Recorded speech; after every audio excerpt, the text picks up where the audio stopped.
everybody, and welcome to this week's episode of Packet Protector, the podcast at the intersection of networking and security. I'm Jennifer J.J. Manella here with co-host Drew Conry Murray, and this is our monthly news roundup, and boy, do we have some news. Yeah, we're going to look at some serious Cisco vulnerabilities that are being exploited. This is on some Cisco firewall and switch router lines. We're also going to talk about how GitHub's responding to a supply chain attack targeting NPM. We're going to talk about supply chain attacks now, including AI attacks, with an example of ChatGPT stealing PII from email. There's a massive SIM farm network takedown we'll talk about, and a wicked bad backdoor targeting network appliances that Google is calling another huge supply chain attack. Plus a few rapid fire stories that are just fun to end your Tuesday with. Yeah, so a lot here. Let's jump right in. First, Cisco and its customers are grappling with multiple CVEs that are being actively exploited. They affect kind of a broad product line. Let's talk about the first tranche. There's vulnerabilities affecting Cisco's Adaptive Security Appliance, or ASA, and its firepower threat defense firewalls. There's also a CVE and related exploit targeting SNMP on Cisco iOS and iOS XE devices.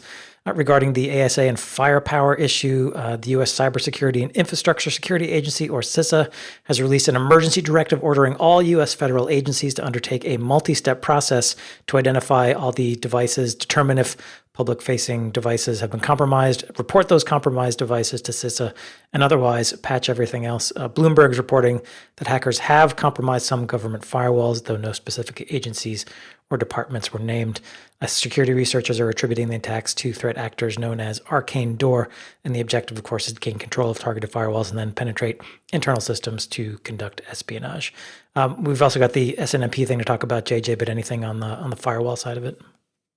No, I mean, I think this is another one of those situations where we had just a bundle of not just CVEs, but KEVs hitting around the same time. So there's a little confusion, but yeah, I think it's the ASAs and then the firepowers that are running ASA software are impacted by this.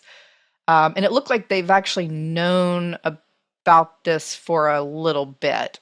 I saw some dates, I think, even going back into last year. And it sounded like the numbers, because this was a, air quote, highly sophisticated attack sequence, unlike the next one that we're going to talk about. So it sounded like actually there's only been maybe a dozen or so organizations. Of course, that's what they're releasing. It could be a lot more than that. Sure. But yeah, there's patches and firmware updates. Obviously, if the firewall that you're using that's public facing is not supported any longer, CISA is telling you thou shalt unplug said firewall that is not supported any longer. If it can be updated, you need to update it.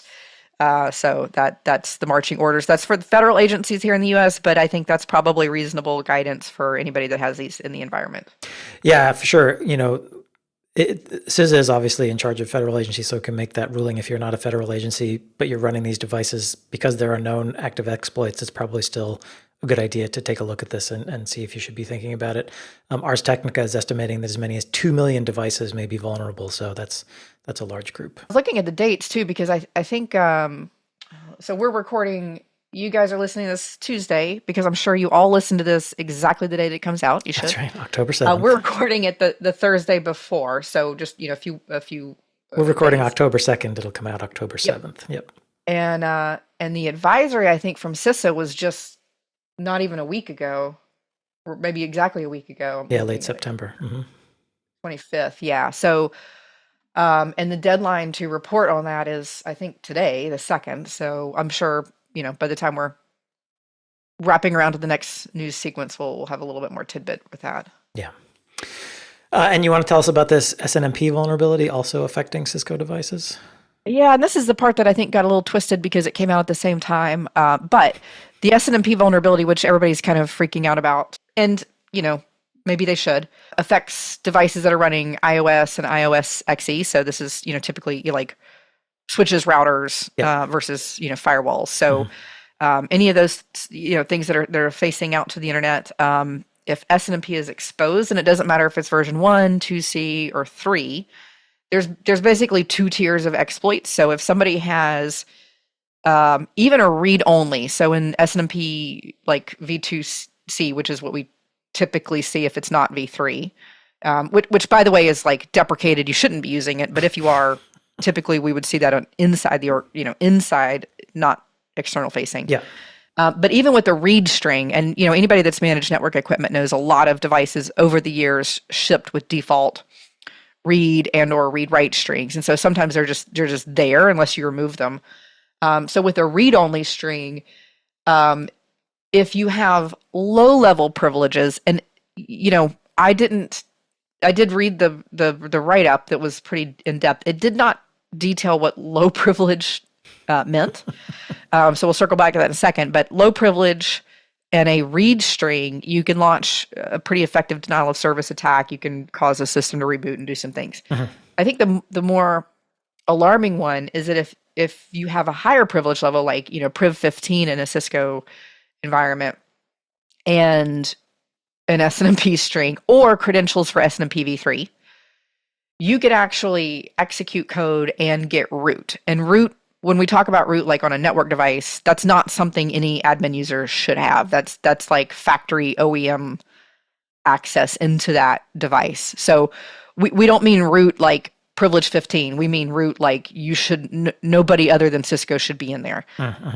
So obviously that's a problem. There's apparently, I don't, Red Seal or whoever, discovered this or reported on it, did a little quick Shodan scan, which just, looks across the internet. So they look for things that were flagged with the Cisco identifier, and then the port open, which I think is like 161. I'm not looking at that right now. Pardon me, because it's been a long time since I had to remember port numbers. Hit us with a follow-up. But anyway, there was like well over 2 million devices that were internet facing, publicly accessible with SNMP exposed.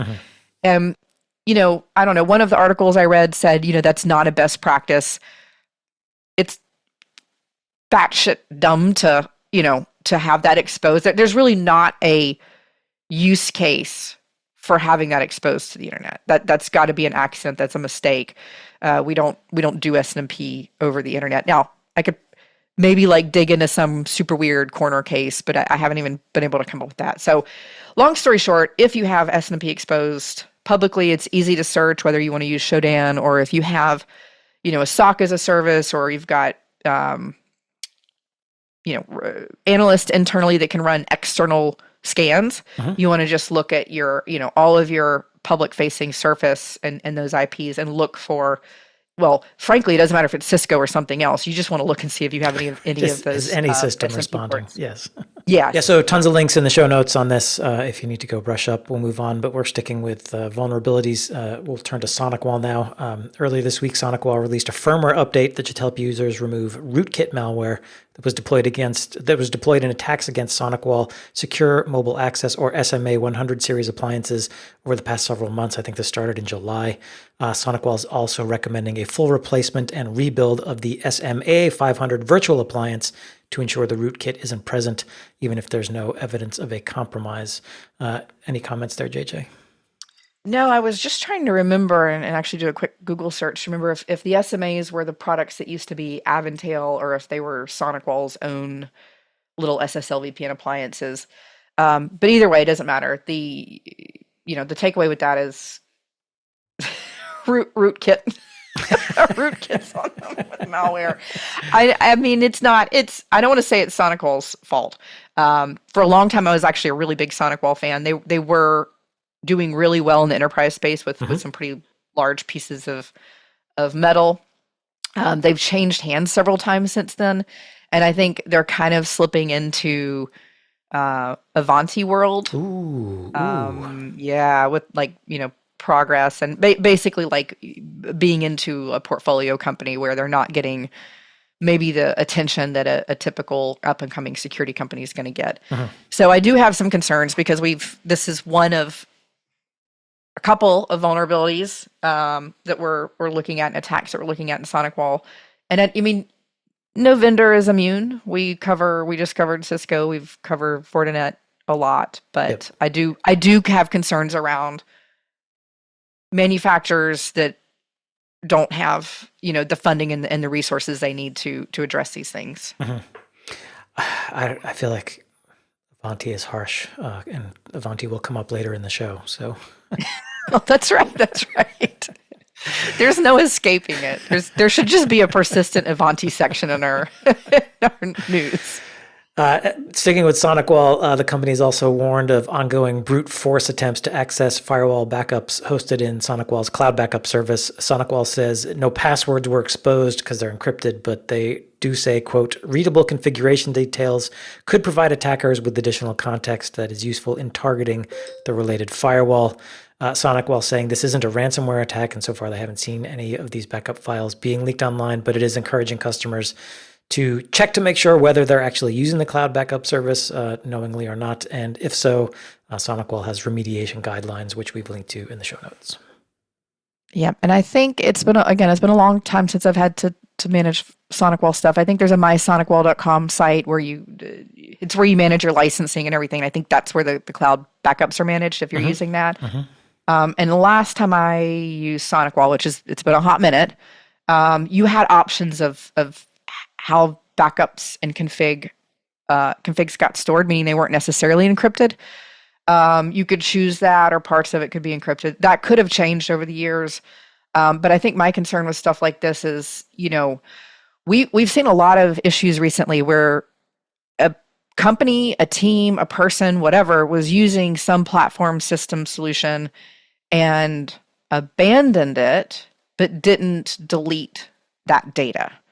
I've heard from several CISOs who, were the Salesforce stuff that was going on a few weeks ago, like they got caught up in that because they thought when they stopped using the platform and they decommissioned it, the SaaS provider actually didn't delete that data. And so this is another situation where it's like, okay, well, maybe you had SonicWall long ago and far away, you haven't used it recently, and it's just floating out there. But are there any credentials, whether in the firewall or if the firewall is connected to like Active Directory or something else, that are like, if you had service accounts or system accounts that were reused in future firewalls, even if you updated to Cisco or Palo or something else. I see. Okay. There could be artifacts in a firewall config that have a life beyond that firewall config. Okay, you know so what I mean? You just answered my question of why would I care if someone got access to config backups if I'm not using that firewall anymore, but you're saying maybe there's credential information lurking in those configs somewhere, potentially. Yeah, I mean, it can expose a lot of things. I'd say on the low end of the I care less about. You would. I had a customer one time that started referring to NIPs, notable IP addresses. So we started, like, you know what I mean? Seems like HR problematic, but NIPs. So yeah, notable IP addresses. The juicy stuff, because typically, if you were defining address objects in a firewall, whatever you're like, that's something that's juicy because it's connected to something external. So it's a server, it's a service, it's a database, it's something. So somebody could get a hold of that and they would have, some visibility into your environment. I think that's probably less of an issue because if they get into your environment, they're going to have their own discovery tooling. But I think the bigger thing is that in those firewall configs, we typically connect firewalls to other things. And so there could be local user credentials for remote access. There could be local user credentials for administering the firewall itself. There could be credentials and service accounts connected into Active Directory or other parts of the infrastructure or services. I mean, even sometimes endpoint security software. And, SonicWall and other firewalls over the years have had, options to like tie even content and URL filtering to groups in Active Directory. So there's a lot of stuff that could be exposed that would potentially persist beyond the life of that firewall. Question for you: the fact that this is a brute force attack, aren't we past that? Where if a system is, somebody's trying multiple passwords over and over again, it's supposed to like either back it off or maybe block it for a while, and somebody should be noticing there's suspicious behavior going on. I'm a little puzzled why a brute force attempt here would succeed. That's a good point, and I glossed right over that when I read the article. I don't know. I mean, yes. So to answer your question, yes. I mean, we saw this with was it 23andMe and other? Right. Yeah. Yeah. So it was kind of like the attackers just kept brute forcing thousands or tens of thousands of 23andMe accounts, and 23andMe wasn't responding to it. So it sounds like at least SonicWall understands this is happening. Now, I'm going to play devil's advocate for a second. Sure. If you're a company, let's say we're Acme Firewalls, how do you know for sure whether a request coming in is legit or not? Now, I think there's a certain point where you could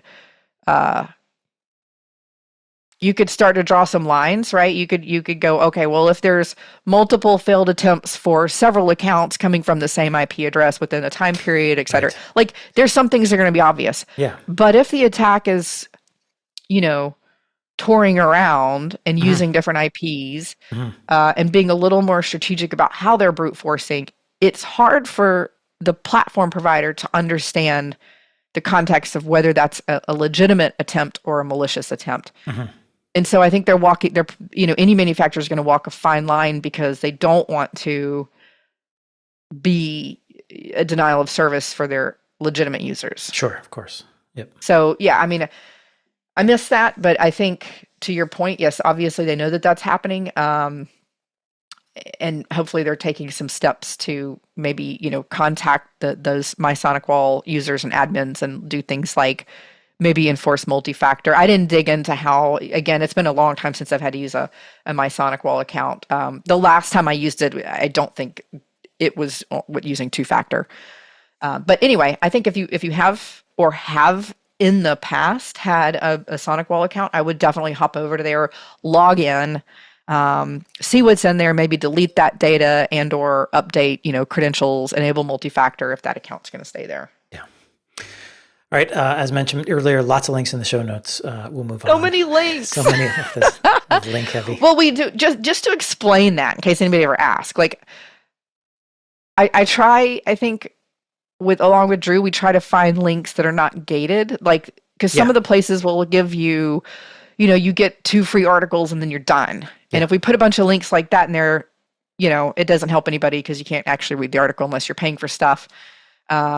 Just in the nature of what I do, both here and you do, and what I do with Ions covering, news stuff, we have paid accounts on several platforms, but there's typically juicy pieces and relevant pieces spread across several articles that are publicly available without being gated. And I think we try to, get you all of that information instead of giving you one useless article.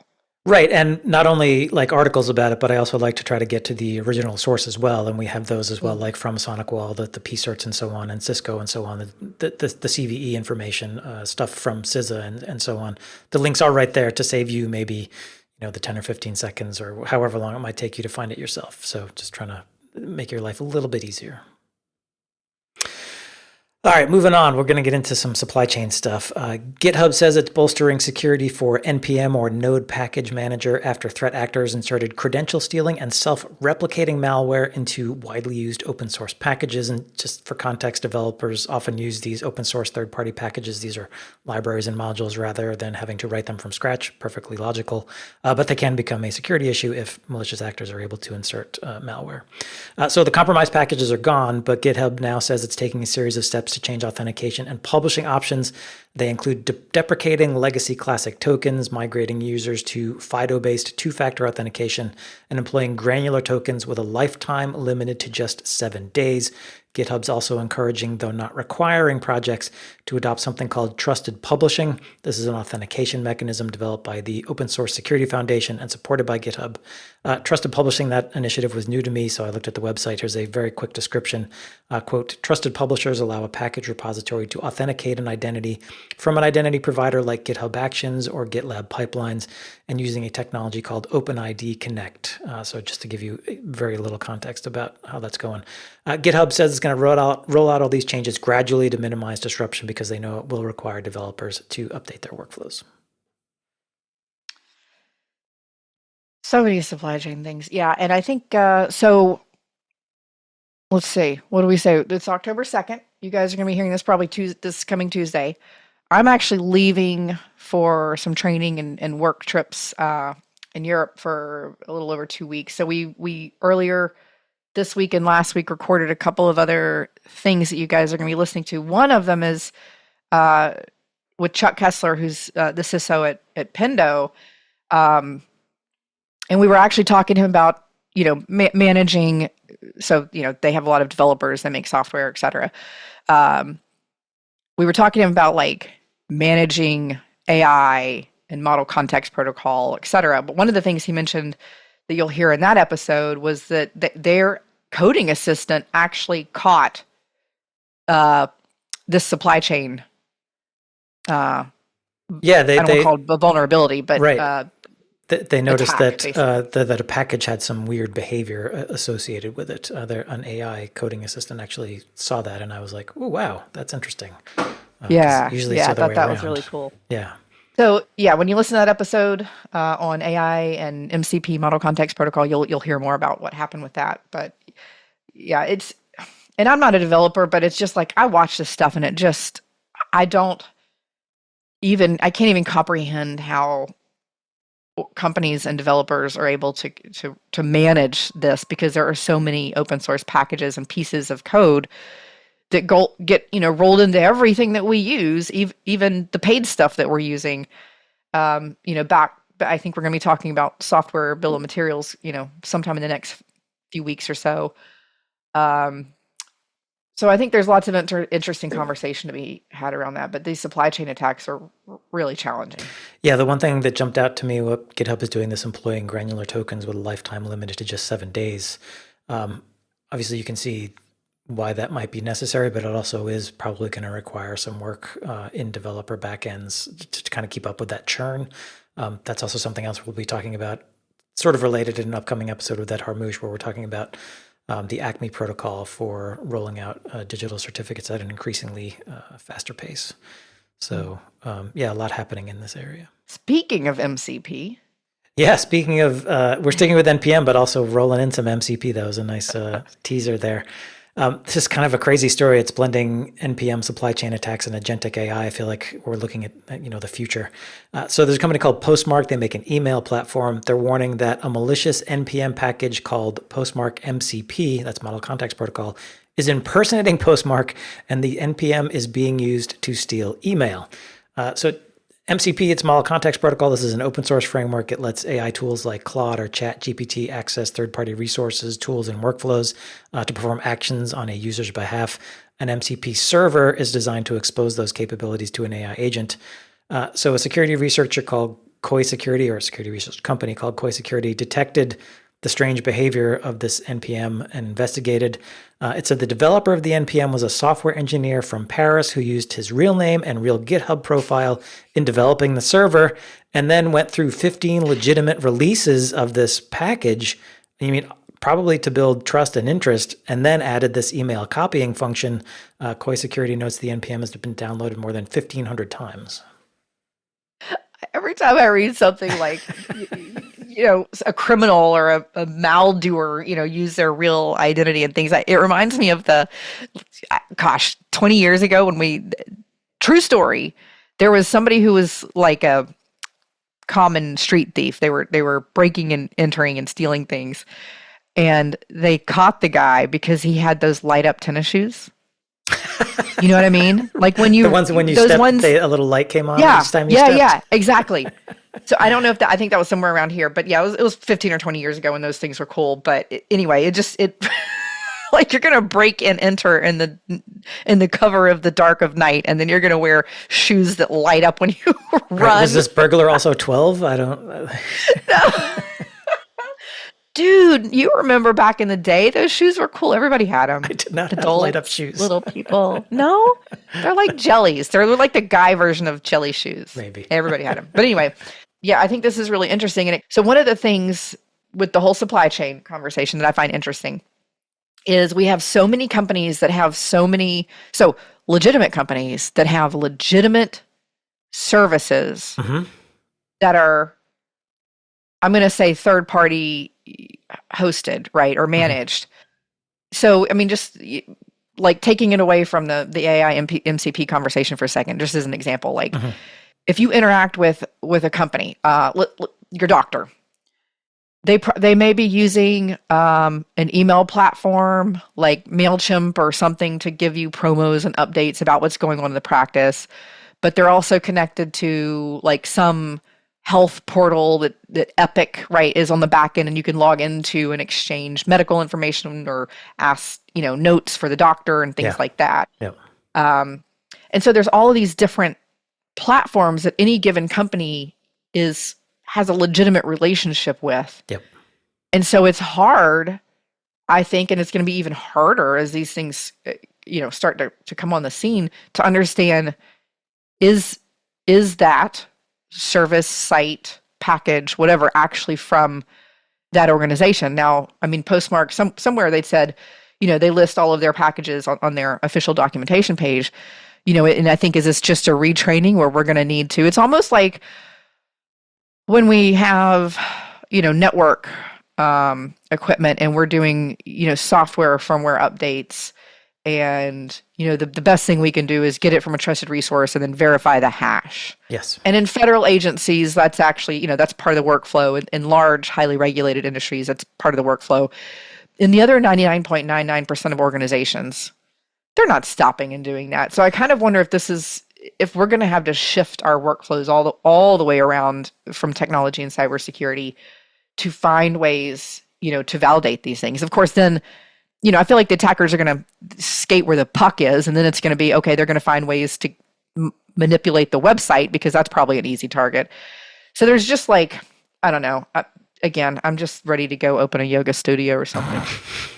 Yeah, I think one of the things that made this attack successful is that this person who developed it called it Postmark MCP, and people assumed, well, it must be from Postmark, when in fact it was not. He just put it up on an NPM package site, not Postmark says all their official code is distributed via GitHub, and you can double check it on their official documentation page. He was just counting on folks being like, oh, Postmark, of course, so that one's fine. And that's clever, because that's how people work. There's sort of like an implicit trust. Like, this is why, we had to build out a whole digital certificate infrastructure on the internet so that I could go to bankofamerica.com and sort of have some confidence that, yeah, it's not just some guy who set up a website called bankofamerica.com that is now stealing all my information. So, but we're talking about not just websites and domains and so on. We're getting into like little individual bits of code that now are going to need this kind of like authentication and authorization infrastructure behind it. It just seems like it's going to get really ugly. Yeah, and I do kind of wonder, and again, hashtag not a coder, so I don't know what you guys do, but right, yeah. I do wonder if the,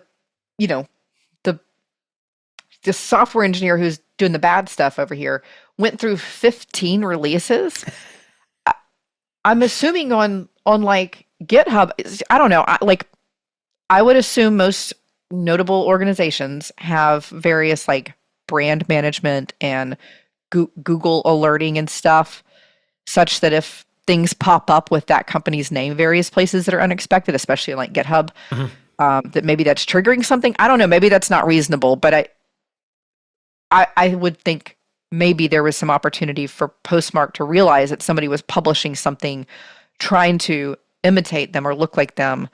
And maybe they could have caught that. Not that that's their responsibility necessarily, but I think there's a good opportunity there.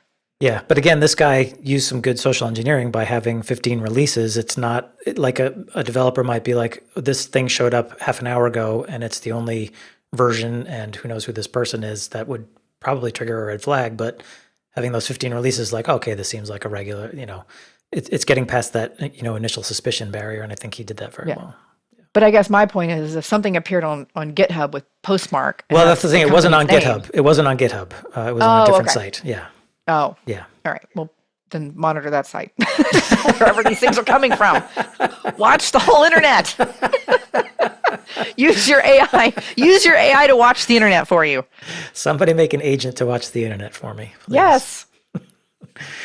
Moving on, in a related story, in mid-September, security researchers at Radware disclosed an indirect prompt injection vulnerability in ChatGPT's Deep Research Agent, which, when integrated with Gmail, allows the agent to directly exfiltrate inbox data without user interaction. So things like GPT's Deep Research Agent can be prompted if you've integrated with your email to search your email for specific information. It then spits out a bunch of information in the form of a report. The Radware researchers found that if the target has integrated deep research with their email, some carefully crafted prompts, which can be hidden from a human reader by techniques like using white text on a white background, Like you can send an email with this white text on a white background and actually get deep research to exfiltrate some data on your behalf. Yeah, this is not the first time we've seen or heard something similar to this.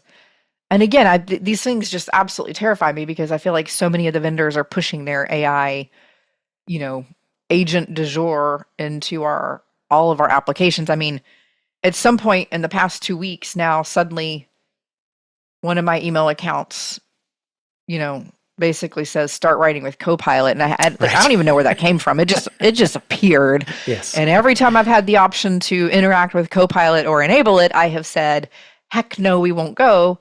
But anyway, yeah, I mean, all these platforms are pushing AI things, or there's legitimate purposes, and we are enabling them ourselves, and that's cool.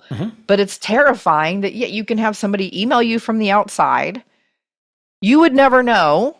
They're issuing a prompt injection into that platform, and then who knows what's going on? Right. And so many of these other applications are connected to each other and authenticated to each other on the back end. You're going to hit a point where it doesn't stop just at email. I mean, I think you mentioned, Google Drive and Dropbox and SharePoint as places that deep research could be integrated. Yep. Yeah, but I think there's also like a chain of attack for anything that it has access to that also has access to something else. Kind of like the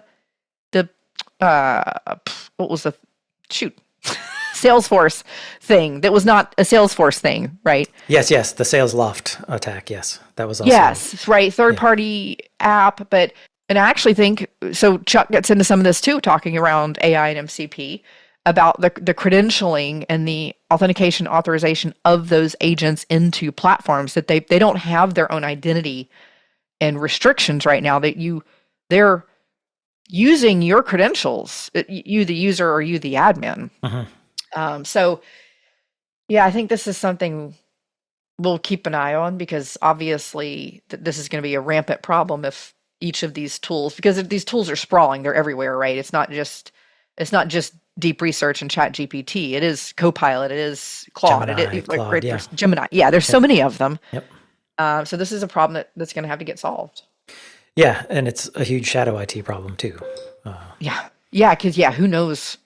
And that was one of the questions actually we asked Chuck. I'm totally teasing this episode coming up, but it's an interesting conversation, especially as a CISO. Is like, how do you know who's using what? And now, yes, we have tools to watch traffic, and yes, we have tools that plug into, to endpoints, but there's, especially with developers, sometimes that's pretty challenging. Right. Yeah. And we know that past security controls have been just like spotless at detecting shadow IT use. So. Right, we teased this earlier about Avanti. So CISA is releasing an analysis of malware used to compromise an Avanti product, the Avanti EPMM, or Endpoint Manager Mobile. This is attached to 2 CVEs that were issued in May 2025. Avanti has rolled out patches, but Bleeping Computer reports that threat actors had already been exploiting the 0 days. In any case, CISA has rolled out this report that provides a detailed analysis of the malware, along with indicators of compromise and some detection rules. The report's intended for incident responders, threat analysts, and sysadmins. So if you are running this Avanti gear, it's probably worth a look. And again, we'll have that link right in the show notes. I just have absolutely nothing to add to that. I'm done. I'm done with Avanti. Yeah, I mean, it's more of a heads up that, if you're on that platform, here's a tool to maybe help you make it a little more secure. Yes, or unplug it. Speaking of unplug it, now we get to the fun stuff. Yeah, a couple of fun stories. So you've probably heard about this already, but we thought it would be fun to dive into. The United States Secret Service shut down a SIM farm network operating in the New York area. The Secret Service said it discovered 100,000 SIM cards and more than 300 SIM servers being run across multiple sites. The agency claims the devices in the network were used to, quote, conduct multiple telecommunications-related threats directed toward senior U.S. government officials, end quote. The Secret Service press release did not specify who the threats were made against or when. However, CNN reports that the Secret Service became aware of the SIM farm network back in 2023 because it was used in swatting attacks against a U.S. congressperson and a U.S. senator. Swatting attacks then continued against other officials. So The Secret Service got on this. They traced the calls to an apartment outside New York City and then uncovered other locations in New York, New Jersey, and Connecticut.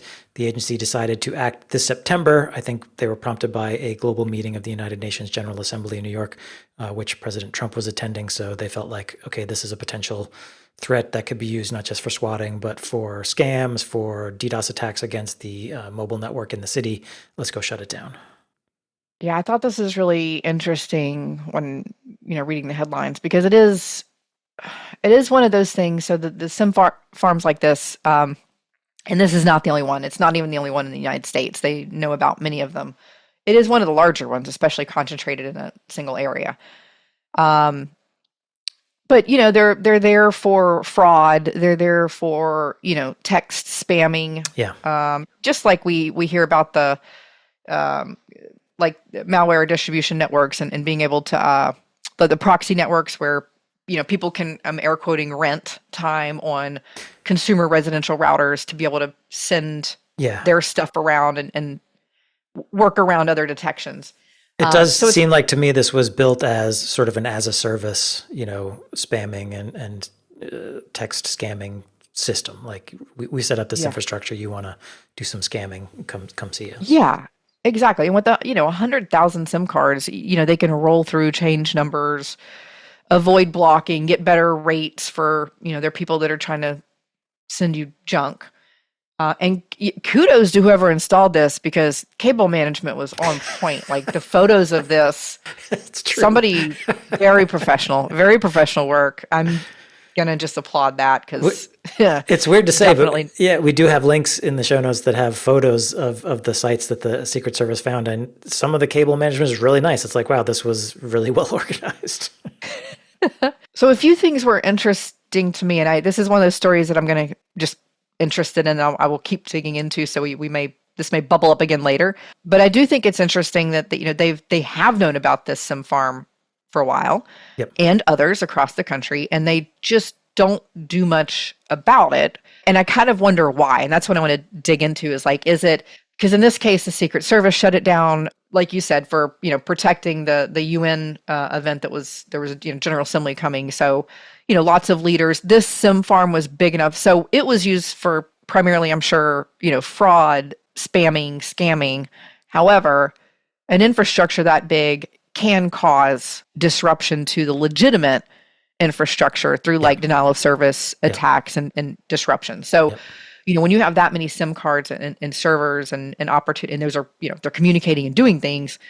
There was some number than stat I read in one of the articles that said, they could send something like 30 million texts a minute. That number might be wrong, but it was an alarmingly high number. Right. And it is, it's sending it across the infrastructure, the telecom infrastructure that is legitimately in use there. Yep. So, so part of what's interesting to me is, is it a authority dispute problem? Because the Secret Service can do what they need to protect, to protect things.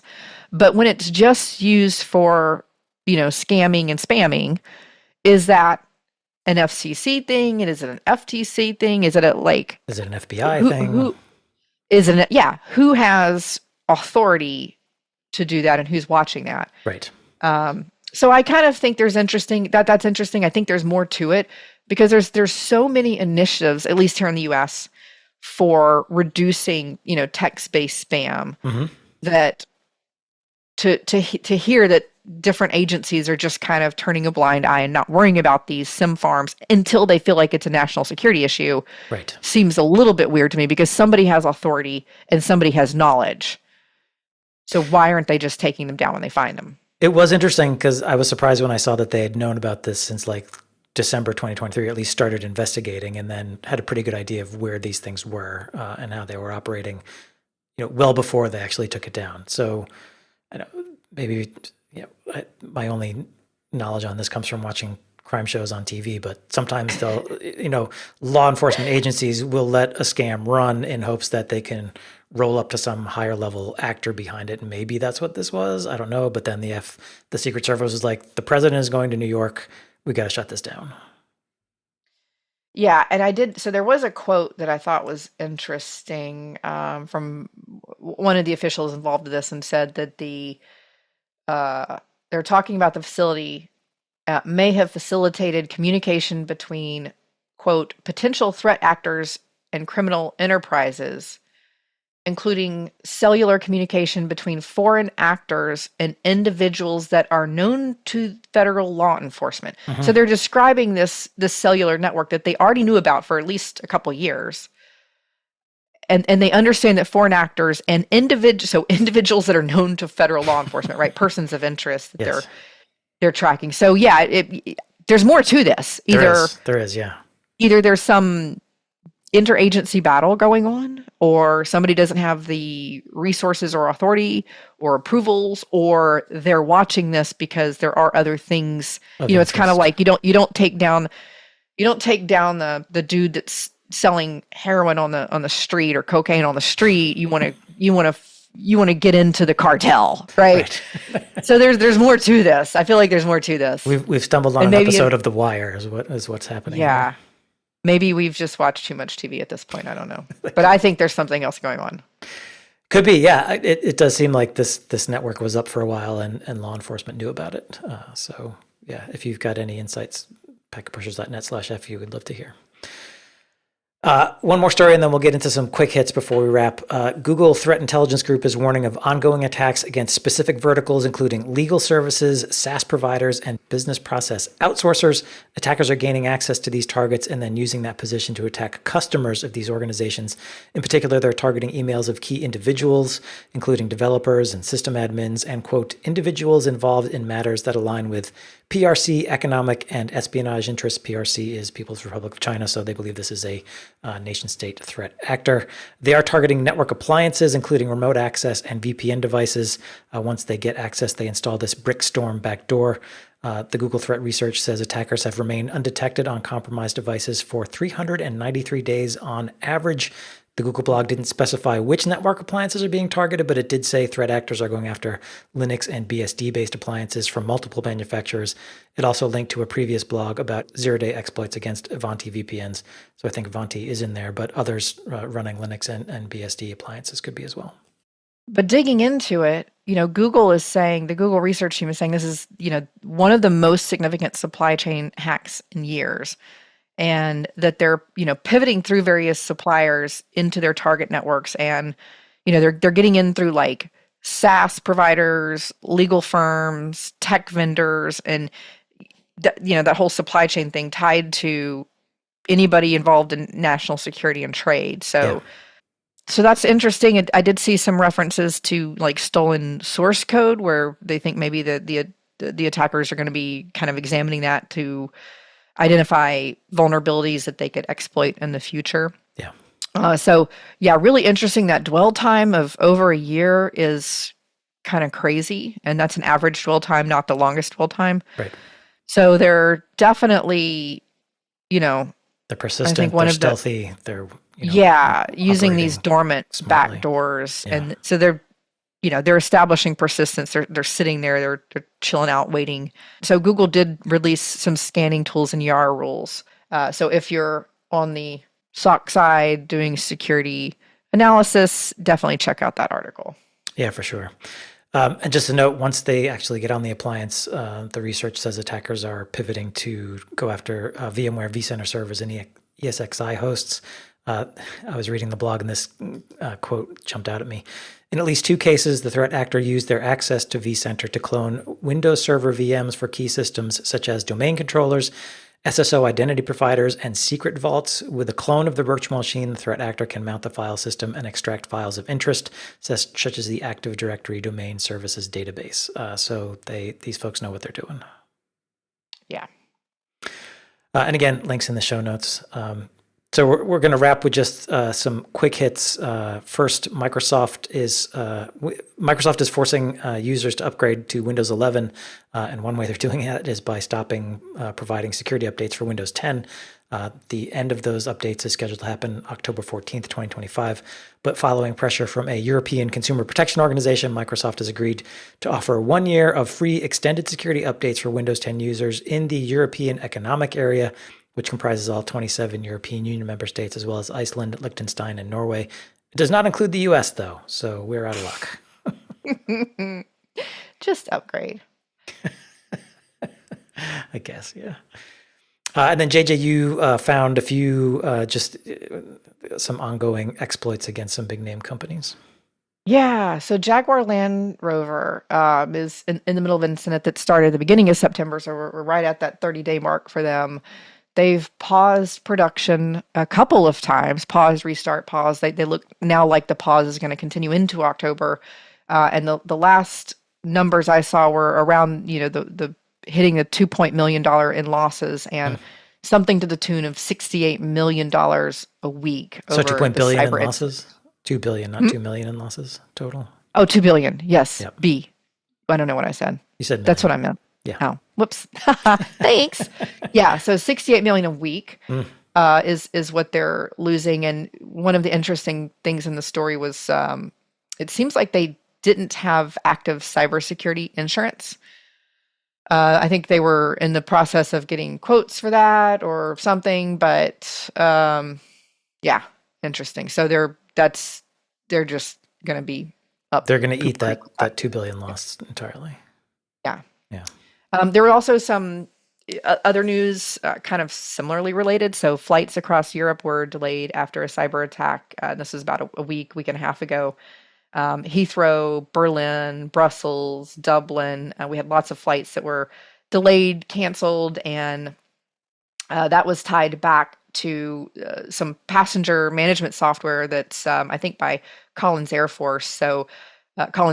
Sorry. So that's still been kind of trickling a little bit of a long tail with that, and we're hoping maybe that incident is done. The saddest news.